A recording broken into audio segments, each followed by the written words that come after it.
Welcome back to This Is a Commander channel, where this is a Commander channel, and today I'm going to be talking about Commander Tough Rules and Cool Interactions episode 179. Today's episode is going to take a look at one of the recently spoiled Final Fantasy cards, and the card doesn't do anything all that new, but it does do something that I feel a lot of players may not know exactly how to properly handle it, and mix that with the fact that it's a very powerful card, as well as a beloved character from the Final Fantasy games. So I thought that it was worth covering. So let's take a look at the card, as well as a bonus card of the same character, different card, but with some bonus rules on top of that one as well. Kefka Court Mage says that whenever Kefka enters or attacks, each player discards a card. Then you draw a card for each card type among cards discarded this way. Then he also has an activated ability that says for 8 generic mana, each opponent sacrifices a permanent of their choice. Transform Kefka. Activate only as a sorcery, which means that we now need to check out the backside of the card, which is Kefka, Ruler of Ruin, that has flying and says, whenever an opponent loses life during your turn, draw that many cards. Yeah, like I said, a very powerful card. It's also just transform, not exile and return transform, so you can attack the turn it transforms.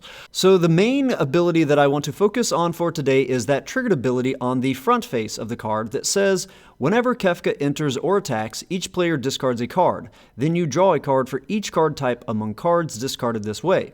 This is a crazy good card draw effect, especially at only 5 mana. But there are some players out there that I feel may not be aware of how this ability unfolds in some certain situations.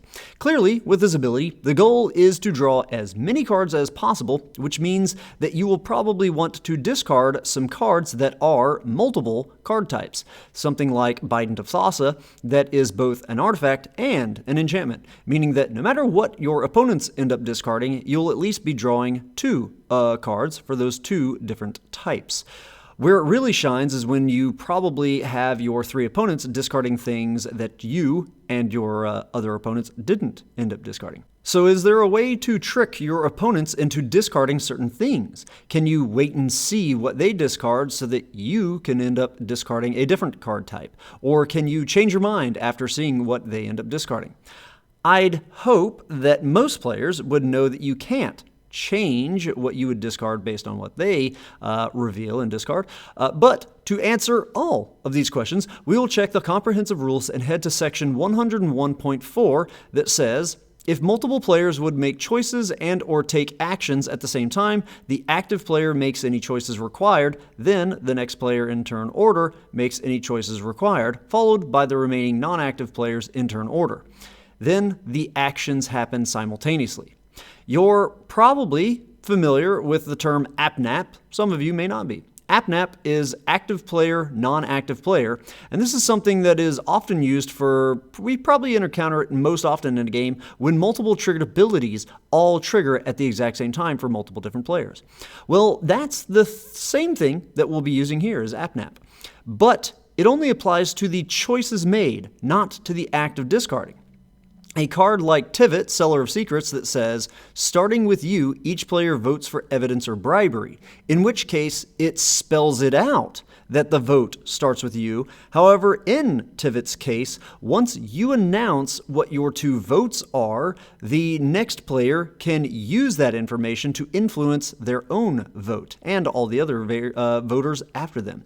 If you vote for bribery both of your times for both of your votes, then your opponents can change what they originally might have said. Maybe they weren't gonna vote bribery, but now because you've voted bribery and bribery to get treasure, and maybe they want to rob you of any potential card draw. So all 3 of them now go, oh, he said bribery. All right, let's vote to give him just treasure.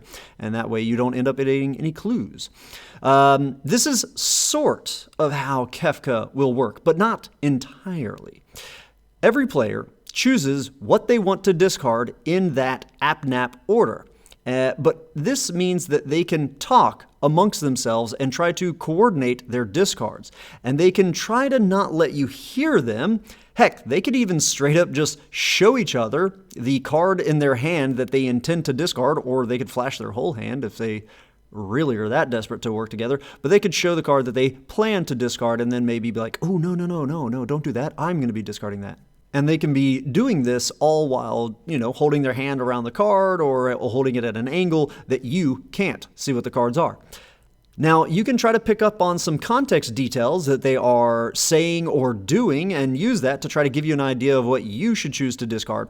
But at some point during the resolution of this ability, you're just going to have to tell everybody, okay, all right, everybody, lock in your choices, and you'll do that in app-nap order. Everybody will make their choice, and again, this starts with you as the active player. Then, all the cards are going to be discarded at the exact same time and sent from your hands to the graveyard. Nobody can change their choice at this point. So you can try to do some shenanigans, but not many. They can talk and work together, and you can try to listen in. I would recommend that what you do when you play this out is that you communicate clearly to the table that, okay, at some point, we're all done talking and we're ready to move on to actually locking your choice in. And then I would say we all, physically place your choice on the table separate from your hand. And once all players have done that, once they've taken one card out of their hand and set it down face down on the table, then you all flip them at the exact same time. This removes any confusion, any chances for any player to try to pull a fast one if they're trying to do so, but it also just removes confusion accidentally. Maybe they just grab the wrong card out of their hand. If everybody's just revealing directly from their hand at the same time, and they go, oh, shoot, no, I didn't mean to show this land. I actually meant to discard this creature. So yeah, that can help to remove the confusion. Before moving on to the bonus card, some cards that I would recommend for your Kefka Court Mage deck would be something like Encroaching Mycosynth, which is a blue artifact, and it says that non-land permanents you control are artifacts in addition to their other types. The same is true for permanent spells you control and non-land permanent cards you own that aren't on the battlefield. And that would mean that you can discard your Thassa, Deep Dwelling, from hand, and she will end up being 3 card types. A creature enchantment, what she normally is, but now also an artifact. And then some other things that I would recommend that you put in there would be cards with types that your opponents are not likely to have. Having cards with multiple types is nice, but things like Planeswalkers is a safe bet in Commander. Planeswalkers are not super common, and if somebody's running them, they're probably not going to want to discard them if their deck is built around it. But even then, even safer would be something like Battles. Currently in the game, at least now, as of making this video, there's not a lot of Battles out there. There's also a good one to go with would be Kindred cards, because all Kindred cards currently in the game have another type on them. It's either a Kindred enchantment or something like that, like a Bitter Blossom. So you're going to at least get 2 drops from that, and if nobody ends up dropping or discarding a enchantment, then there you go. You got 2 cards drawn from your Bitter Blossom or whatever Kindred blank thing that you got. Now for the bonus card, it's another Kefka, but this time we're looking at Kefka Dancing Mad, and he has a triggered ability that says, at the beginning of your end step, exile a card at random from each opponent's graveyard. You may cast any number of spells from among cards exiled this way without paying their mana cost. Then each player who owns a spell you cast this way loses life equal to its mana value. So with this Kefka, it is pretty dang powerful, but also a card like Withered Wretch is fantastic to help curate your opponent's graveyards in order to leave only in that graveyard the card or cards that you would like to be in the graveyard. You can get rid of the lands that you don't want. You can get rid of the 1 mana value spells that are not all too splashy. You want to exile everything but the 5, 6, 7, 8 mana spells that are in their graveyard. If you are playing with this Kefka as your commander, then I would highly recommend that you always have the pre-game discussion with the other players and ask them if they have any of the cards in the game that care about the order of their graveyard. Some people racing around there in the background. It'll probably come through on the mic. They're not very common cards, the cards that care about graveyard order, as there weren't very many printed in the first place, and not all of them are great that were printed. But there are some out there like Shallow Grave and Miss Moon Griffin that do see some play at least. They're pretty good solid reanimator type cards. I personally do actually run a Miss Moon Griffin in my non-black reanimator deck, which is a Selesnya deck that wants to reanimate creatures, but the stipulation is I don't have access to black, the best color at reanimating. Now, clearly, the easiest way to get a random card from a graveyard is to just shuffle it up, face down, and then pick one at random. But if people are using cards like these, then you can't do that because you have to maintain the order of your graveyard.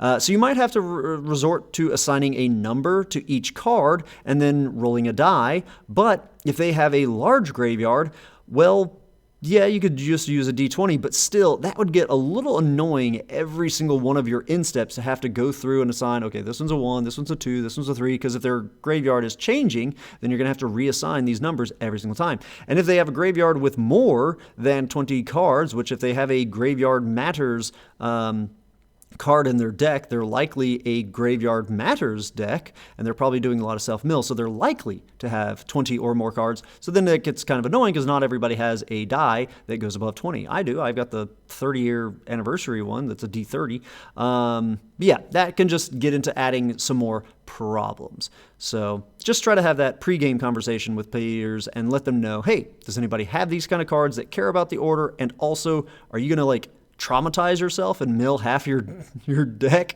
and now we have to deal with a 50-card graveyard and assigning randomized. Okay, yeah, it gets into crazy stuff. But anyhow, that's all I've got for today's episode. As always, I hope that all of you have found this video to be entertaining, at least, and I hope that a few of you have even learned something about the crazy rules in this great game of Magic. Have a good one. Ta-ta. And now, after I edit this video and get the audio done, I'm going to be playing some Helldivers. Big update just came out, and then Doom Dark Ages comes out in a few hours.